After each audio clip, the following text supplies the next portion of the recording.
I'm Candice Tariani. I'm a stay-at-home mom of 2 girls, 3.5 and 2 years old. They're a handful. And wife, ex-accountant, and now a bikini competitor. I started bodybuilding last December, so about 6 months ago. 12 weeks before that, I decided to do the Arnold for my first competition. It was going to be my only competition. That was my bucket list.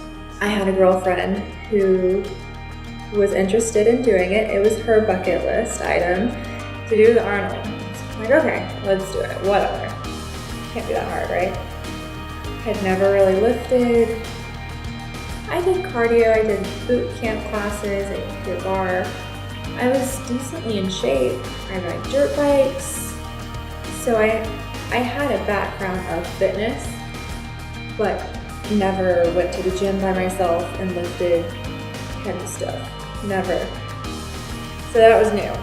But I'm like, yeah, I can do it. The diet's gonna be rough. It's gonna be really hard. I knew that was going to suck. I knew the first step was to find a coach, a good coach. And so I had a friend whose brother was a coach, and I'm like, well, he's done Arnold. I'll talk to him. Went to him, said, I'm going to do a show. And he's like, okay, well, which one are you looking at? And I said the Arnold Amateur. And he was like, you sure? Are you sure? We can pick another show. You're 12 weeks out. No. You're in shape. You look okay, but no. I'm like, well, it's my bucket list. I'm gonna do it. I'm just gonna do it. It'll be fine. I can work hard. It'll be fine. Okay. Well, let's do this. Your goal, number one goal, is to not embarrass yourself on that stage. Candice Tariani, USA, Ohio. So that was my beginning. And I put in a lot of work. It was completely new. I'd never dieted before, never did anything like that. So that was definitely the hardest part. But I did it, and I think I looked okay. I didn't have the foundation that I needed though. I didn't have the muscle. So that's what the last 6 months have been after my last competition. I've done 2, the Arnold, and then 3 weeks later was the Kentucky Northern. And I placed 4th in true novice, 5th in novice, and I guess tied for 5th for open bikini in my height division. Okay, I got some trophies, which is awesome. So now that I have more of a foundation, more muscle, I'm hoping once I keep cutting, I'll look better. And that's the goal. Yes, you are judged against other people, but my goal is to bring a better package and to compete against myself. I want to share my journey with you guys. I feel like there's so many competitors in their early 20s or still in high school, the college age. That's the story that you get, the whole mom thing, juggling 2 toddlers, being a wife, keeping up with a house, keeping up with my husband's business, keeping the books, the budget. I do everything except for physically go to work, which my husband does. But other than that, I do everything, make the meals, that's all me. So I feel like that puts a whole other spin on things. Maybe you don't hear that side of the story, and it's hard. I know I've heard people say, I make it look easy. But guess what, guys? It's not easy. I struggle every day. And I may look like I have my stuff together, but inside, there's a lot that you don't see. I'm a really driven person, and the reason why I'm a driven person is from my past, what I've gone through, how I had to step up and grow up at a really early age. And so I've had to pretend that I've had my stuff together for a long time. And so that's just what I do. I function under high stress, and I do a lot and have a lot on my plate all the time, so I don't have to think about what I've gone through. When I was 7, my mom was in a really bad car accident, and she shouldn't have survived it. She actually died a couple times, came back to life, and the doctors were like, it's a miracle. You know, God saved you because you should not be here. She lost all of her memory, except she did remember that she had a daughter.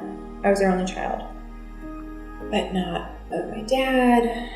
She didn't know that she had a husband. She didn't know her name. She didn't know any of that. Growing up in rural Kentucky, it's very patriarchal, and the man is the king, you know? He rules, and he has his wife who cooks and cleans and is the perfect little housewife and stays at home, doesn't work. But now my mom was damaged. She was worthless in my dad's eyes, and he didn't physically leave us. He went to work and he came home, and I'm sure he was cheating and whatever. But he would come home. He didn't support us other than financially, which I'm so grateful for. But emotionally, that was not there. And I was left to care for my mom at the age of 7. And that was tough. I would come home from school and bring my homework and go through it with her. And I helped her learn how to tell time, to do math, to read. I grew up on a farm, so I knew how to drive, so I taught her how to drive. It should never be that way. You know, I was kind of her mom. The roles were reversed, and I had to grow up really quickly. And no one really understood what I was going through. I didn't talk about it. No one could relate. I went to a private school where everyone's lives were pretty perfect. At least I thought. They weren't like mine.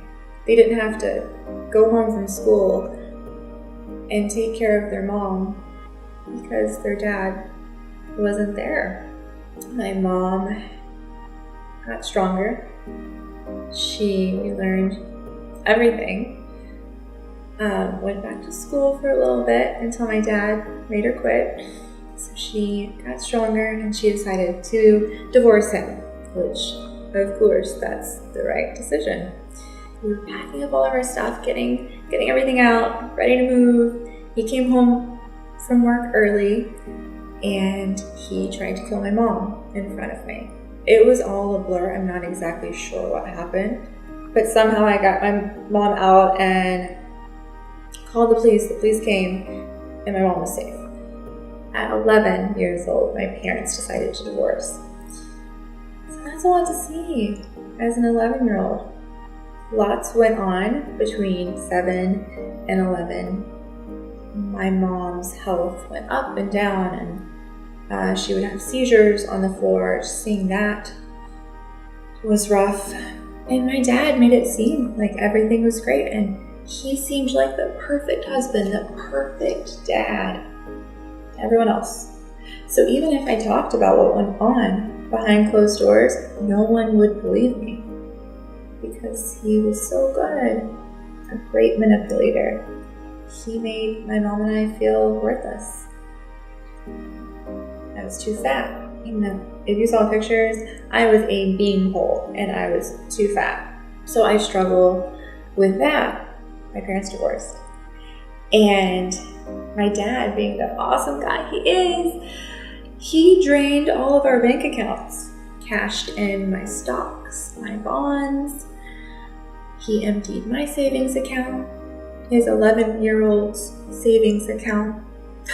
He emptied. So we were left with nothing. And you think, oh, the courts would take care of that. They'd step in. Well, my dad's family was pretty well-to-do in the town, super small town. And so they just paid people off, paid the judges off, whatever. Had the best attorney in the area. So my mom was left with nothing. We were homeless. But my family, my mom's family, were wonderful. They took us in, lived with my mom's mom for a while, and then we got a little bit of money from my dad, court ordered, and we got our own trailer in a trailer park. And that's okay. We had a roof over our head, and I was so grateful because we weren't homeless anymore. We were on welfare. Sometimes the food stamps didn't buy enough food. Me competing, me dieting, that really hits home because I know what hunger is, and that's hard. I remember calling my grandma one day and saying, "We don't have any food. I'm so hungry." And not like the typical teenager, oh, we have nothing in our pantry, we have no food, we have nothing in our fridge, I can't eat anything. Not that typical, we don't have food. No. Even though you have an entire house full of food. You just don't see anything you want to eat. No, we didn't have any food, not a can of baked beans. Me being hungry at the end of the night. Every day, since my calories have been cut, it's hard because those emotions of my past, they surface. It all comes rushing back. And thoughts of my dad and that whole thing. It was hard. And I remember selling my free lunches at school so I could help pay rent. And I wouldn't eat, and then I was hungry again. So I seem like this really strong person, but inside I'm not. I take on all this stuff and I do so much and I never sit down because I don't want to stop and think about it. I feel like I've gotten to a point where it's easier. But you never forget your past. All this stuff comes out. And you lash out at people. Moral of the story is everyone has their story. Everyone has struggles. Everyone has a past. It's whether or not you recognize it and you move forward and you don't want to repeat your past. So you make choices so you never have to relive that. I have a great life now, but I feel like there's something more that I can be doing. I want my husband to stop working so much. He works every day. He's an ER doctor. People think, oh, you're married to a doctor. Oh, it's so great. No, it's not actually. It is good in emergency situations. You can save my life. But it's stressful. He works so hard. So I want him to be home more. So I want to go back to work. So that is why I am getting my personal trainer certification, taking my test in a couple weeks. I'm going to be a personal trainer. I'm excited. I've loved fitness for a while, but just recently did the bodybuilding thing, started lifting, And I fall in love with it. I didn't think that I would. I didn't think I like competing as much as I do. I love it. This is my calling. This is my thing. I think I can't go back to what I was doing before. I was a financial analyst for the government. I thought about going back to school for my CPA. My heart's just not in it. This is what I want to do. I want to help women get over their insecurities, specifically. I mean, I can train guys too, but I want to help women. Everyone has things that they struggle with, and it is hard. It is so hard to lose weight and diet and stay on track and change your lifestyle. Because what I'm doing is a lifestyle, and this is extreme. I don't expect anyone to be weighing every single piece of food that they eat, because that's unrealistic. You have to be able to live your life. You have to have balance. So that's what I want to bring to people. I also have a couple trips planned I'm excited about, so I can keep you guys updated on how to stay on track with your diet when you're traveling. We traveled a couple weeks ago and I did not stay on track, but my mind is completely changed. You know, my mindset is different, and I have not gone overboard. Like, I have been on point with my diet, my macros, every single day since then, so we're good. This is my journey, and I'm so excited to share it with you guys. I think it's different in that the mom side of things, it's hectic and it's crazy. And I have so many things that I have to do, and I can't let things go by the wayside. I know a lot of competitors, they go through the laundry for a long time. Their own apartment's a mess. So many things I have to do. And I can't let anything go by the wayside. Even though I am exhausted. I'm not that exhausted right now. I was up multiple times last night, but that's normal. So it's my baseline. Tired is my baseline, which is sad. So I plan on showing you guys my workouts, to some at-home workouts that you can do. I'm an open book. So if you guys have questions, I am willing to answer pretty much anything about competing, about my life, whatever. I wanted to do this last prep, but it was crazy. And I had no idea what I was doing. No idea. I had no idea how to track my diet. I do flexible dieting, so I get a certain amount of macros, and I had no idea how to track it. And looking back, I'm like, oh, I did everything wrong. So this competition in October, and I have 2 in October, the 3rd weekend and then the last weekend in October. I'm so excited, so excited.